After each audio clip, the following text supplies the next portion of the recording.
Hello mga katamgots! Welcome to Tita Mike's Kitchen! Halika magluto tayo ng something healthy naman. Ito ang ampalaya con carne. Halika! This is Tito Mike. So ngayon, nakabili ako nito sa mall. Mura lang diba? 26. Kasi ito na lang kinuha ko kasi yung buo pa, ano siya, 2 piraso, 60 pesos. Hindi naman kami mayroon. Saka mabilis masira kasi ito. So, ang gagawin na natin is tatanggalin natin ng konti yung pait. Sa akin lang to ha. Kung ayaw nyo naman, okay lang. Ganito kasi nakikita kong paraan ng pagtanggal ng pait daw. Which is, totoo naman. We put asin there. And then, mainit na water. Maligam-gam mamaya. Bandian. Yan. Tapos, lalamutakin natin siya without. Siyempre, tapos tatanggal na yung pinagpigaan. Huwag masyado rin para hindi na matanggal yung ano pangalan yan, sustansiya. So, ayan. Ganon. Okay, papakita ko ha. Guys, lalamutakin. Ilagyan ko ng konting ang tawag dyan, malamig kasi yan, ganyan. Magiging ganyan siya. Sali yan. Ganun na. Huwag masyado. For the sake of our kids. Charot. Pwede ito para hindi nila mahalata yung pait. Pero alam mo, ang tip ko, kung meron kayong backyard tapos nagtanim kayo nito, yung bagong pitas, ang sarap niya talaga. Dati kasi meron kaming ganit tanim lang sa lata lang nakatanim yun Pero ang sarap niya, yung bagong pitas, walang pait. Ewan ko ba? Yung bagong pitas, lutuin nyo agad. Ganun. So, ayan. Pwede na siyang gisahin. Ito, magluluto na tayo. Madali na ito. So, kailangan lang natin ng oil. Oops. Ayan. And then, gamitin natin konti. So, kung nadidinig nyo, may pirito, diba? Nagpipirito ka ng tilapia.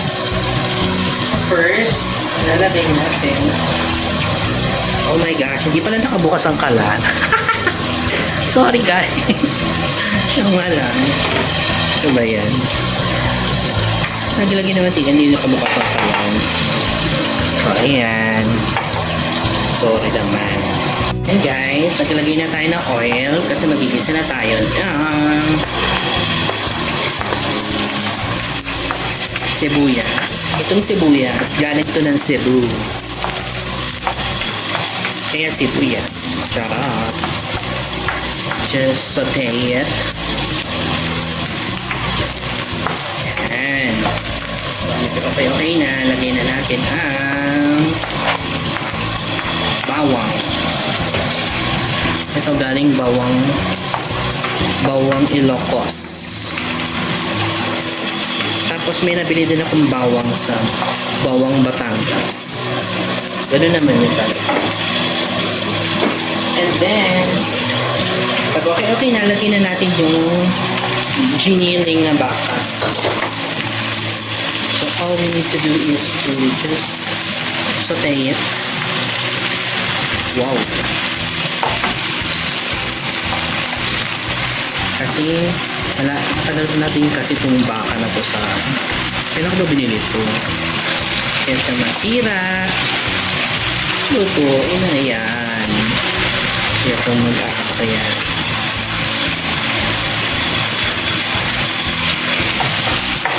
yan bilis lang diba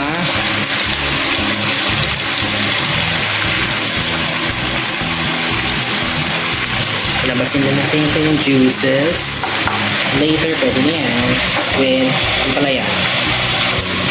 Ayan. Paubos na yung juice niya at almost mantika na lang natitira. Lagyan na natin ang ampalaya. Diba? Dati hindi ako kumakain ng ampalaya kasi nga, diba? Pero, totoo naman mga paet. Pero nung tinamaan ako ng inflation and Asian crisis. Napilitan ako. Masarap naman pala. You should try this. Talaga ba? Tapos, lalagyan natin siya ng si Peppa Pig. And of course, we put oyster sauce. Kanya-kanyang trip yan kung ang gano'n nyo kadami gusto ilagay, ha? Ganyan. Our colorful.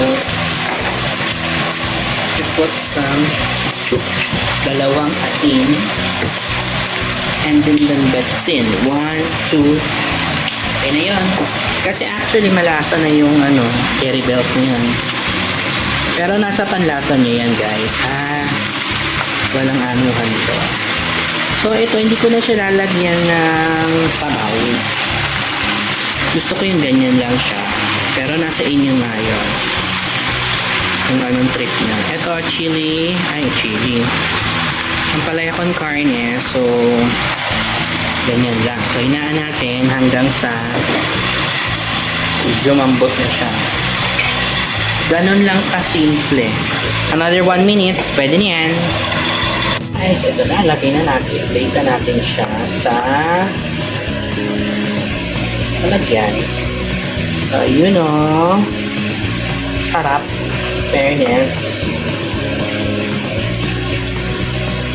Para kumain din yung mga babies niya ng gulay. Gulay ay. O, diba? Looks yummy. Lagyan natin ng arte. Lagyan natin ng dry toasted garlic. Wow! Arte. Bang, bang, bang, bang! Kain na! Siyempre, masarap itong partner ng fried fish. Yahoo! Kain!